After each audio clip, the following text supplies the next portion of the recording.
সৌভাগ্য, সমৃদ্ধি এবং বুদ্ধির দেব হলেন শ্রী গণেশ। শ্রী গণেশ সিদ্ধিদাতা, অর্থাৎ সকল কাজে সফলতা প্রদান করেন তিনি। এই কারণে সমস্ত শুভ কাজে, এমনকি সমস্ত পুজোর শুরুতে সিদ্ধিদাতার পুজো করা হয়।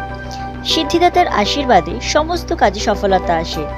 দেবাদিদেব মহাদেব এবং দেবী গৌরীর পুত্র শ্রী গণেশ। পয়লা বৈশাখ এবং অক্ষয় তৃতীয়ার গণেশ পুজো করে ব্যবসায়ীরা খাল খাতা খোলেন। বাঙালির ঘরে এসব ছাড়া গণেশ চতুর্থীতে পুজোর তেমন চল ছিল না, তবে মুম্বাইয়ে গণপতি উৎসবের হাওয়া লেগেছে বাংলাতেও। গণেশ চতুর্থীতে চারদিকে ঘটা করে গণপতি উৎসবের হিড়িক।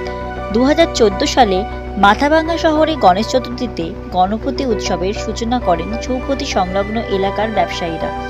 তারপর থেকে প্রতি বছর গণেশ চতুর্থীতে পুজোর সংখ্যা বাড়ছে মানসাই সুটুঙ্গা ঘেরা এই শহরে। সব মিলিয়ে এবছর শহরে 14টি গণেশ পুজো হবে, তার মধ্যে 2টো নতুন পুজোর আয়োজন করা হচ্ছে। এই সপ্তাহে গণেশ পুজো হতে চলেছে শুক্রবার এবং শনিবার মিলিয়ে, আর সেই সময় থেকেই দুর্গাপুজোর কাউন্টডাউন শুরু হয়ে যাবে।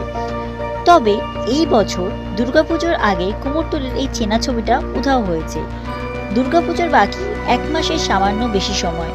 সামনেই রয়েছে গণেশ বিশ্বকর্মা পুজো। তার আগে কুমোরটুলির স্টুডিওগুলোতে গণেশ ও দুর্গার সহাবস্থান দেখা গেলেও ভিড়ের দেখা নেই।